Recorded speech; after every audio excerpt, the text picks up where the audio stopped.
Hello and welcome to Fearless Authenticity with Jeanne Sparrow. That's me, where we find our biggest source of success in who we really are. These are conversations and maybe some meditations on what it looks like and feels like when we use our unique gifts to find our passions, make our dreams come true, and engage with the world in the way that we were created to serve. Now, I hope this gets deep because that's where we find the best stuff, but don't get it twisted. It is also about the fun of life, because if it ain't fun, it ain't worth doing. And as I always say, let's be brave, be free, and be you together. Now, my guest today is one of the best, most genuine people I know, and he is hilarious. He's a master communicator and was named one of the world's top in-house communications professionals by the Holmes Report. He currently serves as the Senior Vice President and Chief Communications Officer at Conagra Brands, where he also oversees the company's foundation and corporate giving. His resume reads like a who's who of brands that we all know and love: Hillshire, Sara Lee, and Pepsi. And in addition to his corporate work, he was also a national correspondent and announcer for the Meredith Vieira Show, is a trained musician, wonderful singer, and one of the founding members of the Grammy Music Education Coalition. He somehow also finds time to be an adjunct professor at the University of Chicago.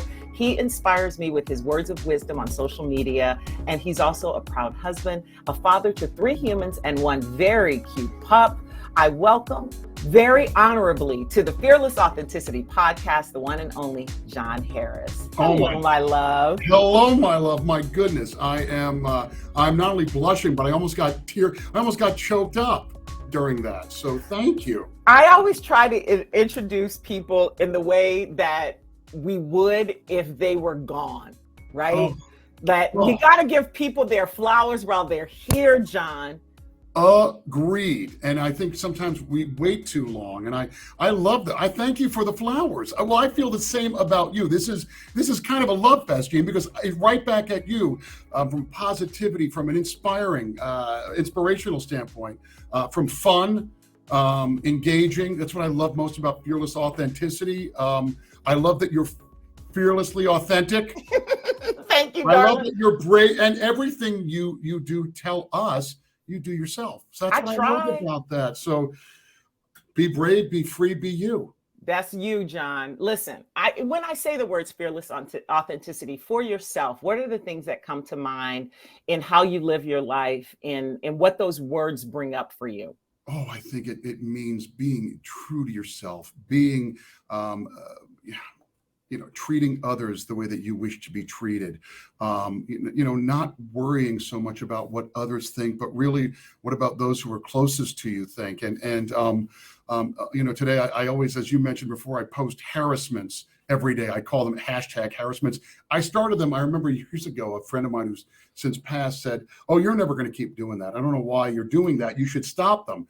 And I've been posting them for about a decade now and I do it to inspire others, but I also do it to inspire myself too, because I think particularly during these times, the last couple of years in particular, we all can use inspiration. And so to be fearlessly authentic is to be true to thyself, if you will. And so today's harassment was something that I know that you appreciate, which is the best people are those you can trust with your eyes closed and your back turned.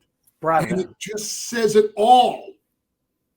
I love that so much. And you know what? I remember, speaking of harassment, I remember when the Me Too movement came out, you being the wonderful, beautiful soul you are, you actually did a poll of all of us who follow you and love harassment. Like, is this offensive to my ladies? Is this offensive? Because it's my last name. I don't mean any harm, but I don't want to cause any more harm. Like, that was a whole thing for you, right? Oh, absolutely. And listen, we had some really cool, I forget what other people, I forget the other options that we were giving people, but I felt like, oh my goodness, like I certainly don't want to offend people. This is done to inspire and motivate people. So, if it's not getting that desired outcome, well, then I don't want to do it. I could easily rename the harassment, but I gave a few different choices.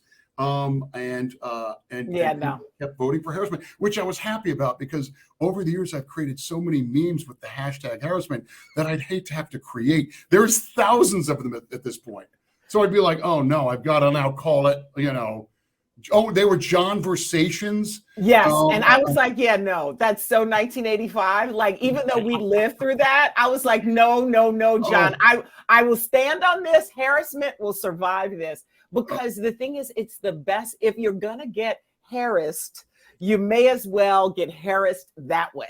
Exactly. And thank you. It is so funny though, because Allie, my wife is, again, I behind every good man is a better woman. And my wife is the one who said, I don't know why you're looking to change it. Like, you've kind of done this, and I think people they're okay with it, or they would have said something. And anyway, I just felt like I needed to ask people, because again, I don't want to offend anyone. I mean, these are little posts that are on Instagram, Facebook, Twitter, and LinkedIn. It's not done to, get people all up in arms about what the names of them are. So, and let me tell you something, that positivity in between all the BS you see all throughout everybody's feeds, let me tell you, it's a ray of sunshine. But I thought that moment, the reason why I really bring this up is because I thought that moment was so quintessentially you. Oh, and you. It was a real, and it started some real conversations in the comments, especially on your personal page on Facebook. A lot of us know each other, and we started having some real conversations about what that actually means, what the environment around was. And I said, only John could do something like that. And to me, that was you being truly you. Like, hey, listen, I don't want to change it. I don't mean any harm, but if it does, how do I shift that? Right. Right. And again, I was okay with it. If the voting came in that we had to change it, of course I was going to do that. And well, thank you for saying that, because it is, I do take great pride in that. I really do think about, I try to follow all the advice. I can honestly tell you, there are times where I'm very good at giving it out. I'm not so great at taking it sometimes. Listen, I posted the other day, my wife's like, boy, wouldn't it be great if you could actually follow your own advice? If it's out of your hands, it deserves freedom from your mind too. And my wife's like, oh, that is completely not you. We can try. We can always try. And Allie, God bless her, she keeps you guys. I love the two of you. Thank you. I love watching you, because Allie's like, in comparison to size, like when she runs you. And keeps you going. But the thing is, you guys support each other and feed that, and it seems like, at least from the outside looking in, that you challenge each other to be the best you can. And that advice piece is so true. But it's like calling it out, but also saying, keep on going, honey, keep on trying. I always say that if I did not, and Allie and I have been together for 28 years now. We've been married for almost 26. It'll be 26 in June. And she, I always say that if I did not meet my wife, I would likely be living on my mother's couch in Clifton, New Jersey, which is true. And she lives in an assisted living home. So that would be a real blast. And awkward as fuck. Oh, come on. Please. You're making me cough. Oh my God. So I'm so grateful that that I met my wife years ago, and she is, listen, life for everyone, it's the good, the bad, and the ugly. And you want to find someone who loves you for who you are and who loves you at your worst, because at some point you're going to get there. And, I think, I really am, I am blessed. And I do try to tell her that as much as I can. I think you have to learn the key to a good marriage is to realize that you're wrong most of the time. So it's very rare that I'm right. Like even for something simple, like, hey, Allie, where's that piece of paper? It's in your drawer. No, it's not. I've looked 50 times. It's in the drawer. Like, that kind of stuff happens on a regular basis. And then she opens it and goes and puts her hand right on it. And then she picks it up and she's like, look, it's the list, honey. It's the list. Happened this morning, Jeanne. It happened this morning. I'm like, this piece of paper, and then, of course you're like, where's this piece of paper? Like, this is very important. I can't leave anything around here. It gets, everything gets, and then all of a sudden she just pulls it out. And you mean this one? I'm like, that's not it. And then of course you're like, that's it. But you know what, to her point about taking advice, giving advice, and taking our own advice, what is the best piece of advice that you've gotten? Oh, the best advice, my favorite, because well, what's your favorite inspirational saying? Treat everybody with kindness and respect, because everyone is fighting a battle you know nothing about. And I've really tried to live my life like that. Growing up, it was not easy. My father was mentally ill. My father was paranoid schizophrenic. So I grew up with that. I was the oldest of three boys, and I cared for my family. And my dad, unfortunately, passed away when I was 19. I was a sophomore in college, but I always knew that, and I wish I knew then. Because years ago, when you're a kid, the greatest lesson in life is that everyone is going through their own stuff. Everyone. It may look wonderful on the outside. And I think, for me in high school, I don't think anybody ever thought that we were dealing with the issues that we were dealing with inside our home, but we were. And I think I've always tried to treat others with kindness, realizing that, this isn't easy for anyone. It really isn't, whether it's the last couple of years or whatever, life is tough. It's a challenge. And it is, you have to train yourself to look at the positive aspects of things. And sometimes it's harder. It's much harder than it is at other times, but the key is never to give up. And the key is, to never settle, and realize that, you do deserve the best. You do need to live, make the most of this life. You do need to, as you say, be brave, be free, be you. You do need, and you need to be true to yourself. You shouldn't worry. That's when you talk about being fearlessly authentic. What I love about that is it's also unapologetically authentic. Like, be yourself. Not one of those folks who are like, that's just me and you have to hear everything I want to say. But I mean, just be true to yourself. And I think someone said the other day, if there were 3 words you can say to your 18-year-old self, what would they be? And for me, it was, please stop worrying. I'm a worrier, Jeanne. And so I know back then when I was a kid, I really worried. And I think that's the 3 words, just off the top of my head, immediate reaction. That's what would you tell yourself if you could say 3 words to your 18-year-old self? Oh my God. Let it go. Yep. Because I only learned that lesson, to be honest, during the pandemic, because I had to. Because you have to let stuff go. And sometimes you don't even realize what you're holding on to that you carry with. And I used to, even though I think in a lot of ways I am a free spirit, because I will move from thing to thing, I'm a free spirit with a trunk. Yep. And like, I've been offloading a lot of that stuff, but just like I didn't know you were a worrier. Like, you always seem so carefree to me. But that in and of itself proves what you just said. You never know where people are at. And I did read the story about your dad dying when you were in college. And I wondered if that was one of the toughest things you've ever gone through, like was having that challenge so early in your life. Did it prepare you to be able to handle the challenges that came after? Oh, absolutely. It was, it did. It prepared me for a lot. Certainly I had to grow up faster than most. I was commuting, went to Rutgers. I was commuting back in New Jersey. I grew up in New Jersey, and Rutgers was about an hour away from my house. And I would come home, take care of my brothers, and then go back to school. So I was there Monday to Thursday, Rutgers, when everybody else was partying and stuff. And I was on 3 buses to get back to Wayne, New Jersey, and then 3 buses to get back to New Brunswick, New Jersey on a Monday. And but it did, and it was an early wake up call. But I was there for my 2 brothers. I helped raise them. I helped my mother out. I worked at Preakness Pizza at the time, which for a whopping $3 an hour. But you learn a lot. You also learn the power of family. You learn, to responsibility early on.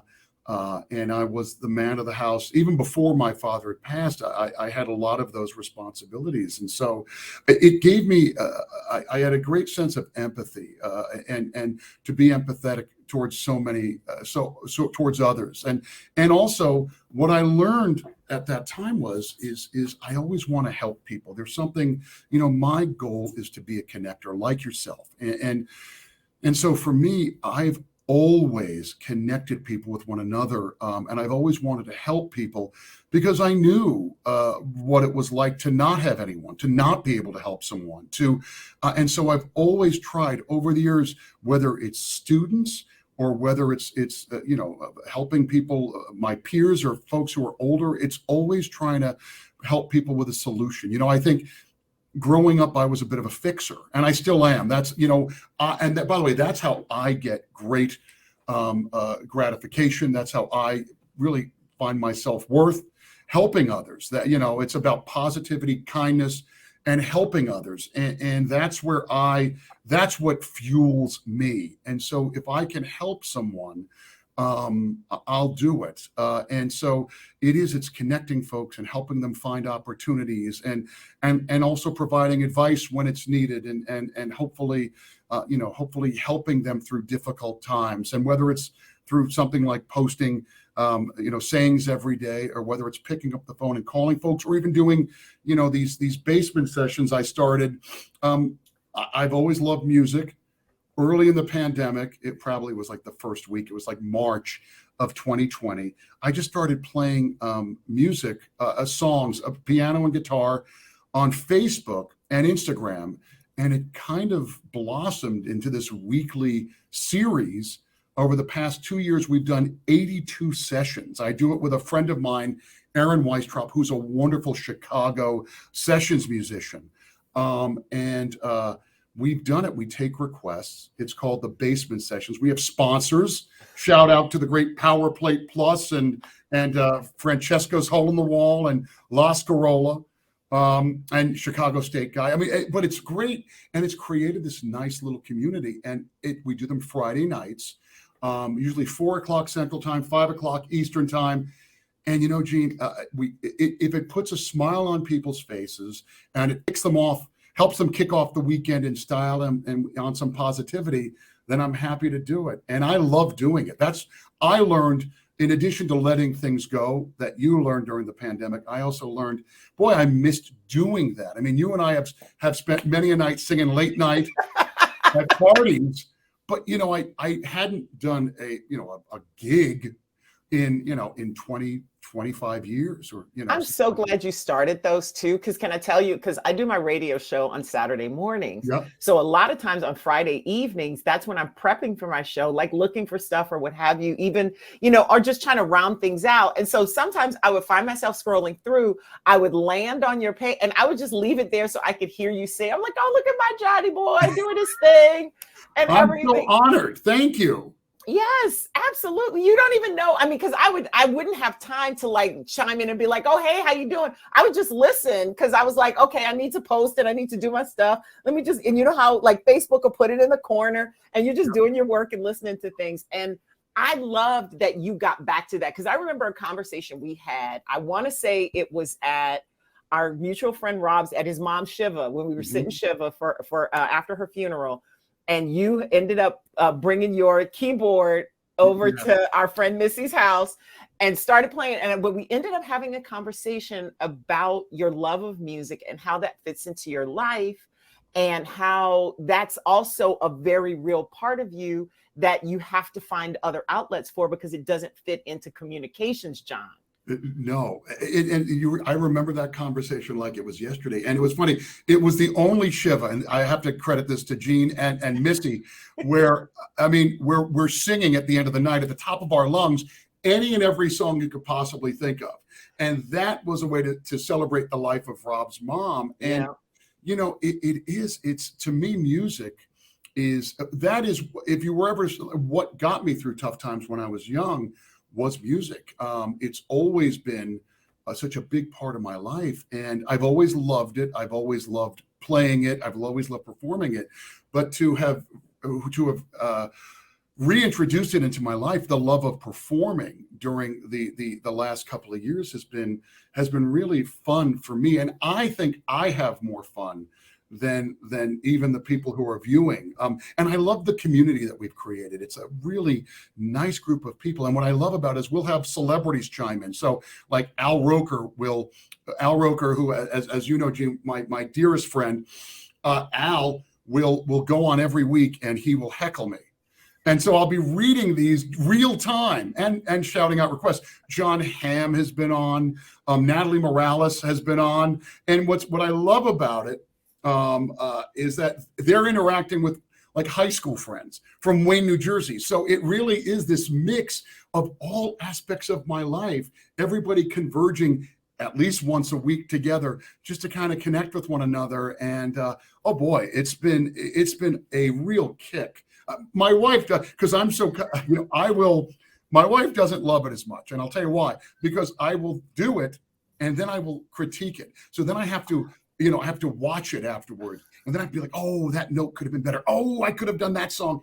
Anyway, my wife's like, can we not ruin the weekend? She was like, could you just take your flowers while we're here, enjoy it, have your fun in the basement and be done with it? Exactly. And let it be.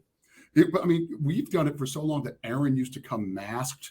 Like I remember when it first started. Like I didn't know what he looked like until I want to say like a year afterwards. I remember I hadn't seen it in a while. I popped back in and I was like, oh, that's what he looks like. I know what you look like. But I was like, oh, that's so sweet. He can take off his mask now. Everybody's vaccinated. Well, let's talk about, though, especially with all these loves that you have, this love of music, this clear gift of connecting and talking to people and making things happen. Like John, I know a lot of connectors, but that's like a superpower, like super connector. Man, I need to get you a cape. No, I'm very honest.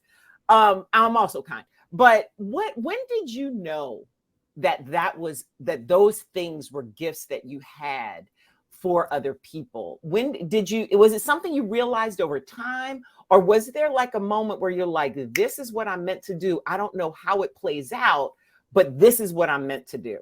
Well, I learned early on in my life that the time to make friends is not when you need them, but always. And so even when I remember in high school, I had a job at Dial America Telemarketing years ago. There was telemarketing, which is, by the way, where I learned great rejection. I learned great rejection in my dating life and Dial America Telemarketing, selling Weekly Reader and anything else I could possibly sell online. But I used to help folks get part-time jobs. And that's when I learned I really loved helping people, helping connect people. And so I did that. And then throughout college, I had connected, I had jobs at the student union. I was on student aid. And I helped connect folks with jobs within Rutgers. Good old work study. Total work study. You know it. Listen, I mean, there was a woman, do you know that I was so close with the woman in the financial aid office, may she rest in peace, Leslie Gelber. She came to our wedding. I love it. I mean, I learned the value of real friends, real true friendship, real people being themselves and authentic. And what a blessing it was to have people in your life. And that's why I always wanted to give back. And even though my life was, my home life might have been a little, unique, I wanted to help folks because I realized that everybody had that. So I was connecting folks. I got a job at Lens Crafters. I worked at WXRK in New York. I worked for Howard Stern. You work for Stern? Oh yeah. How did I miss this in all of our conversations? How have I missed your radio time with Stern? I'll tell you a funny story. Years ago, the other thing in life is moxie, right? So you talk about being brave, be free, be you. So I won tickets in 1990 to go see Billy Joel at Nassau Coliseum. And I had to, and by the way, because again, my dad died and I was raising my brothers, I didn't have an internship. I was a communications major at Rutgers. And I'm like, oh my gosh, I got to get an internship. So it was over the summer and I had to go to WXRK to pick up the tickets. And I walked in and I said, oh, I'm also, to a woman by the name of Diane Iriardi. If she's listening, Diane, hello, and I love you and I owe you a lot. And I said to Diane, I said, hey, Diane, I'm also here to talk to someone about an internship for next semester. She said, oh, you mean Jeff Zapin? I'm like, yes. And she's like, all right, come tomorrow. And, and so next day I came in my Marshall suit that my mother bought me that was completely oversized. And I got the internship. And so and by the way, I met lifelong friends there. Gary Delabate, Ross Zapin, Howard and Beth. I know them. I mean, and all the guys at the show, but it showed me the value of relationships. In fact, at ConAgra now with our Gardein brand, we still work with the Stern Show. So it shows you the importance of those relationships and helping others along the way. And so I've been doing that. I learned it early on in life, and I'd like to think that I've been cultivating it and living true to that over the past, 32 years. And because I think we're only as good as the friends that we keep, Jeanne. I really believe that. You know what? Wow. You got me speechless, because there's that saying that says, be careful who you're friends with, because your 5 closest friends are, you become a reflection of your 5 closest friends. But wow, all of the friends that you keep, and because it is all about relationships, right, Jon? And it's about the real ones, not the people who only call you when they need you, right, or the people who kind of flow in and out, because they have their place as well. But it's the ones that you keep closest, the ones you call on when you're at your lowest. Those are the ones, and you never end up realizing what that means until you're older. Like, you tell this to people when we're young and we're like, yeah, friends are important. And until you hit 50, you really don't know what that actually means. No, you're so right. And I think listen, if age is going to give us something, let it be wisdom, because the aches and pains I suffer in the morning certainly don't make it like I'm winning. But, it's funny. Earlier this week, I posted, if you have at least one person genuinely supporting you in life, you're blessed. And I think that's true. And that's why it gets back to, we really are here for each other. It's funny because social media has done a lot right now.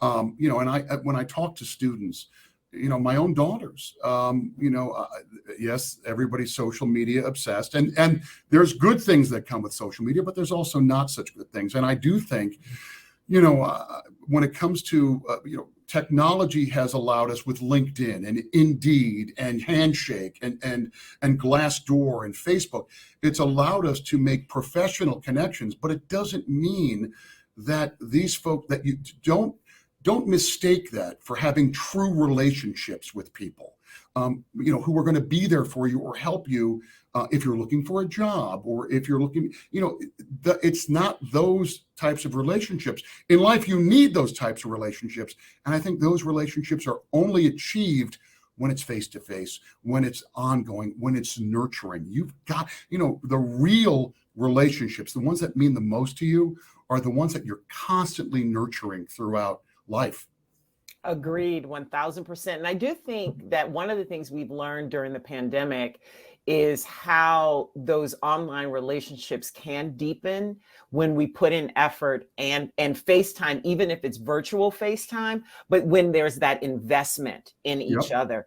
What is the one thing you think you've learned from the pandemic? All of us have had to pivot in some way or figure out something new. And you've already talked about a lot of the things that you've done. Any big lessons float to the top for you from the last few years?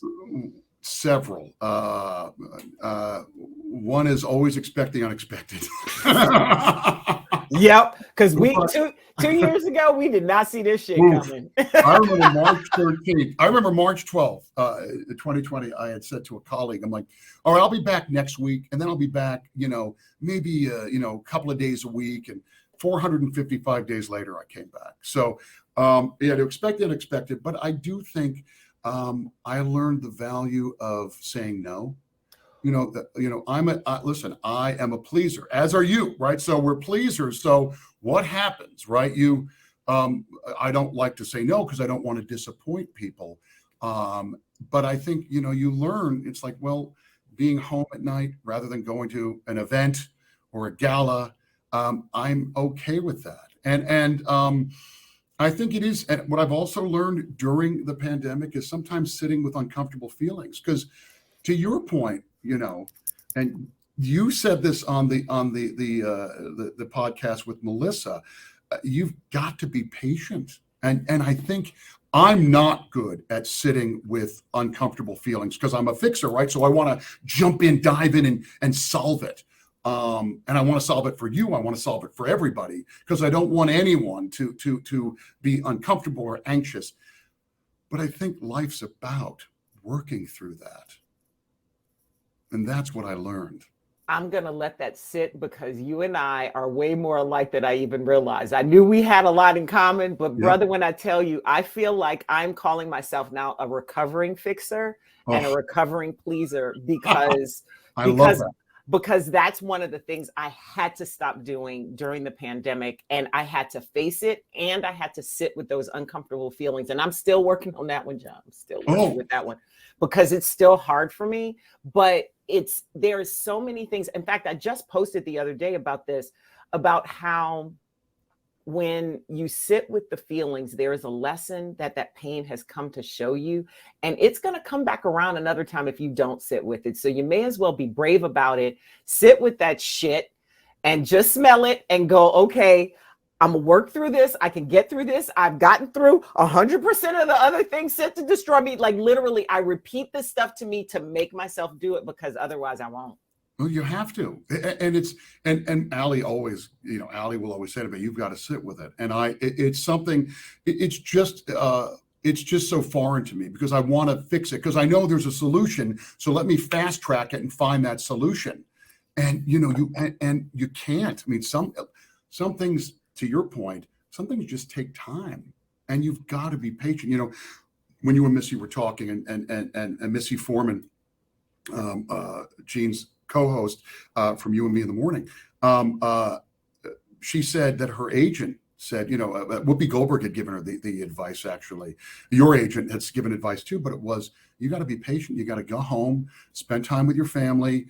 At that time, Missy had babies, but you got to just kind of sit with it.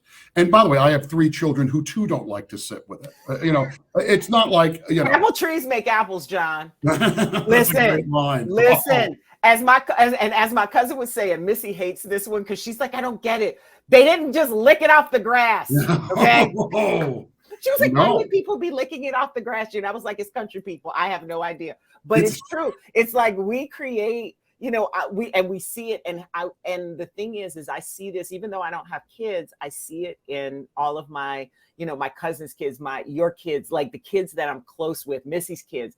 Like I look at them and I go, oh, that's what that looks like. Oh yeah. And looking in that mirror, and I would imagine it's even more real when it's your own kids and and you're looking at yourself. Well, you're also torn, right? Because you want to be able to fix things for them, and so for your kids, because we always want our kids, to live a different life than we led. So I don't want them to have to suffer. I didn't want them, But a lot of the things that happened to me in my life when I was young, that maybe at the time I didn't think was the greatest thing, it can help shape who you are, and it's all life experiences, and therefore, you've got to go through it. And yeah, sometimes it smells, sometimes it's awful, but you got to go through it. And that's that lesson. You learn that everybody's got it. And it's so funny because when you're a kid, my goodness, do you think that it's just your house? You've got the crazy father who walks around in his underwear all day and no shirt and brings out the garbage. Shout out to my father, Morton Harris, who used to do that. That wasn't embarrassing. It was bad enough that I looked like Rumpelstiltskin. But then to have your father go outside in like his boxer shorts with no shirt, looking kind of like Bigfoot, that did not help my dating life. But it was one of those things, you go through this and I think you're better for it in the end. And, look, life's a bunch of lessons too, right? So you learn lessons along the way that you apply to your life so that, you don't make the same mistake twice or 3 times or 4 times in some cases. We're always trying, Jeanne. That's what life's about. You're always trying. What you learned from your dad, I love those stories. Oh, thank you. Oh, you're welcome. But it's so true. I mean, oh my goodness. Those life lessons, talk about just everything. I mean, helping others. Your dad never stopped working. I mean, even with him suffering health-wise, he was still working, pushing people around and helping them, opening doors for folks.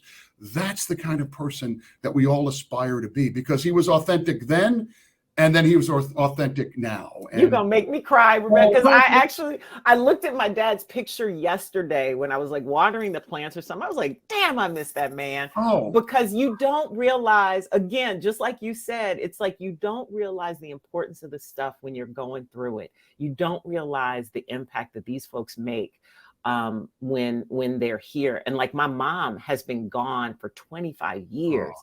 And like you, I lost my mom early. I was in my 20s. Yeah. And I wonder the things that they would have said, but the things they did say still stick with us. And, I have to believe they're looking down on us, proud of us, that even with their own struggles and things, I don't know. Do you remember the first time you realized that your parents were human beings and not just your parents? Oh gosh. Yeah, probably early. I mean, yes, there were, our family life was quite colorful growing up. Like, it was just like, it was always expect the unexpected, because you didn't know. My father had a tough time holding jobs at times. So it was always it was a struggle, but I learned, I also learned something, that they were doing their best. That I did not get at the time. And that's something I think, you learn. And I think I said this to my daughter recently. My daughter Carly, who I love, is a junior at Wisconsin. She's going to go into amazing. It's so amazing, and I'm so proud of her. But she was giving me parenting advice as to how I should parent her brother. And I looked at her and I said, "Hey, we're doing the best we can do. Like, and trust me, we're doing the best we can do." And I think that's, as I get older, Jeanne, I realize that my parents, not everything was the best, but I really do believe they did their best with what they had. And, and they did their best based on what they had learned from their parents. And so, you have to assume in life that people always have the best intentions. There are some nefarious characters in life. There are some bad people, but not many. No, they're few and far between. I think, yes, people sometimes are selfish. Some people are self-involved, but I don't think that people ever have this horrible mean streak where they mean to cause harm. There are some, we know that. Certainly the state of the world's affairs right now speak to that in a major way, but you don't come across those folks. So I think, and I think this also works in the workplace for folks. I think assume best intentions and you know what, have those conversations. If someone is not doing something to your liking, get it out in the opening. Have that discussion. It's hard, particularly if you're a pleaser, you don't like to deliver bad news, you don't like confrontation, which so many people don't like confrontation. But ultimately, I think ultimately, if you do that, life's a process, and if you work through that process, it's akin to sitting with it, right? You've worked through that problem together, and ultimately, the end result, that friendship or that relationship, that professional relationship, will be better off because you've had that. And stronger. Yes. My mom used to say, your real friends are the ones that you have fought with and made up with. Your real friends are not just the ones that call you and ask you what you need. They're the ones who are showing up at your door when you look your worst with a plate of food and a bottle of wine or whatever it is that you need in that moment. Like, that's your friend, the one that intimately knows just to show up, even when you're like, yeah, I'm fine. They know. And look, in life, we have a lot of acquaintances, again, certainly what the business that you're in, that you continue to thrive in. There's a lot of acquaintances, there's not a lot of friends. I mean, and same thing with me. Like, I know a lot of people, but I mean, how many folks are you going to call at 3 a.m. to say, oh my gosh, I'm really struggling. I need your help. Or, or they just sense it. There's not a lot, and I think that's one of the things that life gives you, is that wisdom to know and to recognize those special people in your lives, and what a real blessing they are. Because you realize, you're not into the flash that you were when you were a kid, or in your 20s, or in some cases the 30s, right? Life is so superficial now for so many. Social media has really, certainly among young people, has really done quite the head fake on people, because they really believe that either those folks are their friends, or they're gaining their self-worth from likes, the number of likes that they're getting, or likes that they're not getting. And I think there's so much more to life. And I think age gives you that wisdom, or at least it should, where you realize that that's not what matters. What matters is it's those people who are there for you when you're at your lowest. Those are the folks, and that's why I said, like, we are really only as good as the friends that we keep in life. And some are family, some are framly. But boy, I don't know how we get around without them. I know we wouldn't. That's it, period. And you know what? Another layer of what it is you're talking about too, that I hear in there, that I really want to highlight explicitly, is understanding the difference between them. Because just like acquaintances and likes and communities have a certain kind of meaning, and you can find things from all of them, the same way that you, I'm sure, have garnered a lot of people who love and look for what you do with Harassment and your positive sayings every day. All of those things have a place, and understanding what that place is and not mistaking one for the other is what's important, right? Sure. I mean, it's so you mentioned earlier, I had done an NBC stint for about 6 months it was fast. It was a daytime talk show, but you learn, boy. I mean, I always thought corporate America was a challenge. Boy, entertainment is a whole different animal. And I really do commend folks like yourself and others who really can maintain their true, authentic selves and be themselves, because it's an industry that is fraught with inauthenticity and opportunistic. It's an opportunistic field. So it was quite eye-opening for me. And I was in my 40s at the time. And you always think at times, and this is the other lesson you learn in life, you're always learning. You're always learning, right? It's not, you don't, I'd like to think that I knew everything I needed to know at 30, but boy, I wasn't even getting started then.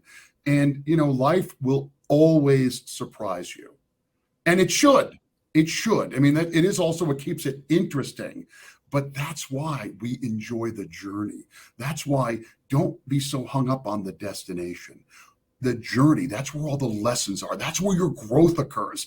That's where we really become our true selves. And yeah, it's sometimes it's wonderful, sometimes it's not so pretty, but it's essential if we're truly going to get to where we need to be. Yeah. And I think that's actually what you talk about there. You said a lot in all those words, John, because I think that's where my fearless authenticity concept comes from. Both conversely, seeing people trying to be what other people wanted them to be in the industry, but then the trick bag of it being, if you are your real self, that's how you build your real audience, and that's how you get to people. And seeing that play out so many different ways and being like, oh, okay, there's a lesson here. And then something else my dad said, I remember one time, and my dad probably was in his 50s when he said this. So like being at this point in our lives now cracks me up that you just said it. And so now I'm going to call you to get my dadisms. I'm happy. What an honor that is. Oh my gosh, thank you. But he used to say, baby, the more I know, the more I realize how much I don't know. It's true. It is so true. And that's the other thing too, is you got to be easy on yourself too, because that's the other thing about, and we're the same in that, boy, I am my toughest and harshest critic, right? So I'm really, really, really tough on myself. So you have to remind yourself constantly, at least I do, to be gentle with yourself, because you really are I am doing the best that I can. And that's, it's and stick with people who pull you out of the magic, pull the magic out of you, not the madness. And these are all things you learn with age. And you just got to be easy on yourself too, because you are learning, you are growing. And yeah, folks rely on us. The issues that we had when we were kids. I mean, suddenly credit cards and bills and family and children and jobs and all that. And it's incredibly overwhelming. And I think that's what we've seen, so much. You've got to be kind to yourself. We do a lot of work at ConAgra. Stephanie and Cynthia Germanata. Stephanie Germanata being Lady Gaga, Cynthia Germanata being her mom. They started this wonderful group charity called Born This Way Foundation, which is all about being kind. And Cynthia and her husband Joe are dear friends. And I have to tell you, I've learned so much just working with them over the last few years about just realizing that kindness is contagious. Everybody needs it. I mean, I've always practiced that, but to see the programs that they're putting in place to help others realize that and spread that on a much higher level, on a higher plane, has just been, extraordinary. And I encourage anyone to check out the Born This Way Foundation, because they get it, and they're really helping others find their kindness, find their spirit, and share with others. It's great stuff. And the thing I love about that too is that you see what Cynthia and Joe have done in Gaga, in Stephanie, that they've raised her. I have another friend of mine knows Cynthia and Joe as well, like completely separate, like random thing. I was like, wait a minute, I got too many friends that know these people. But the fact that they raised a child who made that her platform at a very young age, I think it speaks volumes. And that's what you think about when it comes to legacy. And I think about all the things that you've done, how giving is such a priority for you, from music to all the things you do, not just from work, but what I've seen you do outside of work. And there is work in going to those galas, John, the galas, darling. Galas are important. But what I want to ask you about that, with all the accolades, all the success that you've had, what is your proudest achievement, and what do you still dream of doing? Oh, goodness. All right. Well, my proudest achievement, I have to say, my children and my marriage. So I am beyond proud of my children.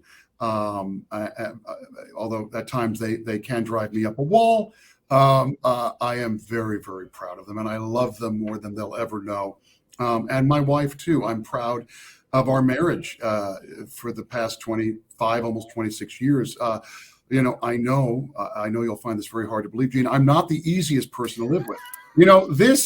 The happy-go-lucky guy who sings all day, the singing gets on your nerves after a while, certainly after 28 years.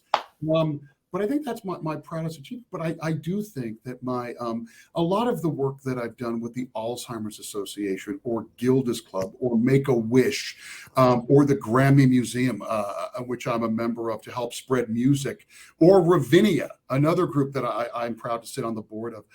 I love to give back. I love to help others. I think on this journey, I've met folks many of them who are less fortunate, or who have suffered, either it be illness or whatever. And however I can help others, just make it a little easier on them, I'm really happy to do. So I would say that I'm very proud of my philanthropic work the philanthropic work that I've done and continue to do. And I'm proud of those that I've worked with and mentored. I'd like to think that I've helped folks along the way learn and grow, and I've tried to help folks maybe not make the same mistakes that I made. And in some cases I've been successful. In some cases I haven't, because folks have to go through it themselves, as we've said and documented on this very podcast. But I'm very proud of that, and I'm proud of the circle of friends, yourself included here, that I've made over the years, because, I'm a kid from New Jersey, and, the people that I've met, the people that I have in my life now and have had in my life, I never thought that would be possible. And I am beyond blessed, and it's something I never, ever take for granted. I love it. And what do you dream of doing still? Oh, gosh. Or of accomplishing? Oh, goodness. Well, Oh gosh, that's a great question. I still want to continue philanthropic work. I still very much want to help others in any way I can and connect others. I still want to keep performing. A lot of it's just keep doing it. I still love communications. I mean, that is my job. And I love, ConAgra, we haven't done a lot of talking about it, but ConAgra is an $11 billion company with 150 brands that range from Slim Jim and Orville Redenbacher to Angie's Boom Chicka Pop and Duncan Hines. And I want to do everything I can to protect and serve and build the reputation of this company, our brands, our employees, our leaders. So I think, there's a lot more gas in the tank. There are days I don't feel it, particularly when I'm arguing with myself to get on the exercise bike. But yeah, I want to keep doing this. And ultimately, I'd very much, I don't know. Allie and I always talk about retiring. What are we going to do? I don't know if I could ever retire, Jeanne, because I don't think it's in my genetic makeup. How about you? Nope. Yep. Nope. I've already made that decision. I don't have anybody to discuss it with, though, and that I think is a very big positive, because it's hard, and I think it's also hard for people to hear you say, I want to work until the day I die. Wow. Like, I love what I do so much. Now, I will say that I think the pacing of it, I would like to slow it down at some point in time, but I don't know. In some ways, I feel like I'm really just kind of hitting my stride. Totally. So why would I stop in 10 years? Like, literally? No, I just figured some of this shit out. That's like, that's what it is. You're so right. Like, we're just hitting stride. Like, these are the years, because you've got the confidence, you've got the wisdom, and now it's time to take that and let it shine. And I'm with you. Like, I don't know how. I know that, I don't golf. I look at what my in-laws do. My father-in-law is truly an amazing mentor. I not only lucked out with my wife, but I have the most amazing in-laws. And I see my father-in-law and my mother-in-law, and they're golfing, and I don't play golf. I don't have the attention span for that. So I have to keep doing something. I do love to help others and impart wisdom and educate and motivate folks. And so I don't see a world. I can't see a world where I would stop that. I don't think it's fulfilling. Absolutely. Listen, we're going to keep each other going. Listen, just don't tell Allie I said it if she wants you to retire. Okay, so don't put that on me, because that will make our dinners very awkward, John. No. Trust me. I won't get invited. Last thing Allie wants is me home on the couch playing guitar, watching Love Is Blind. That picture is amazing. And with that, I will ask you the question I always ask everybody at the end. When, John, do you feel that you are at your best, truest, most authentic expression of you? Oh, goodness. I think when I'm with people like yourself, when they're authentic and I feel comfortable to be my true self. And I mean that. I think when I'm surrounded by people that I love, people that I trust, people that I consider dear friends, people who really know the real me. That's when I feel I'm at my truest and most authentic self. And that's when I'm comfortable in my own skin and when I feel confident to do anything. And I think, again, having friends lift you up during the good and maybe not so good times, those are the times I think in life that really mean the most. We think so many times it's events or it's materialistic things, Jeanne, but in the end, it's really about, in the end, the love you take is equal to the love you make. The Beatles said it. And that's the truth. Look at that. Look at that. Jon Harris, this has been a pleasure. I've had so much fun. Thank you. Thank you for agreeing to do this. And thank you for being part of the Fearless Authenticity family. Oh, I am honored. Thank you so much for having me. I am so honored, and I'm so grateful for your friendship and for your interest in even having me on this great podcast. So thank you so much. Of course, my love. Well, needless to say, I loved my conversation with Jon. Some amazing things that really stood out about how he envisions his fearless authenticity and the code by which he lives. So just the way he defines it, that being fearless and authentic is not worrying so much about what other thinks, but really about what those who are closest to you think. and that we're only as good as the friends we keep. I think a lot of times we can't fully see ourselves, and the people that know and love us the best can reflect back to us what we are. And we don't always listen to that, right? We're so quick to believe the worst about it. And the best advice he ever got, treating everybody with kindness and respect because everybody's fighting a battle you know nothing about. We learn that sometimes in some embarrassing ways, and I know I have. And being reminded of that no matter how bad it is, it doesn't cost you anything to be kind or to be respectful. And that's a really great quality to have. And then the advice to his 18-year-old self, man, listen, is to stop worrying. There's a good portion of my life I spent worrying from very early on about everything that could possibly go wrong. And with wisdom, and he even talks about that with if age gives us anything, that it gives us wisdom, because as I've gotten older, I realized how much time that worrying wasted. And that we're always learning, and that we have to enjoy the journey. I was just talking about this to a friend of mine the other day about how, a lot of times we think when we get to a certain age that we'll know everything we need to know and that life gets easier. And the reality is that we're always going to have ups and downs until the day we're gone. We're going to be learning something until the day we're gone. So don't get hung up on a destination. Just enjoy that journey and being as part of a process, and never giving up, never settling. That's all great inspirational stuff. So thank you, Jon Harris, for sharing and being my guest today. Also, thank you to my Fearless Authenticity production team for making this pod happen. Thank you to you for listening. And I hope that you'll follow me on Instagram and on Twitter at @JMSparrow, that you will like, rate, review, download, subscribe, and share this podcast wherever you get it. It is also available on YouTube if you want the video version. Please also send us your comments and questions. I want to know what's on your mind. This has been Fearless Authenticity with Jeanne Sparrow. I'll see you again soon.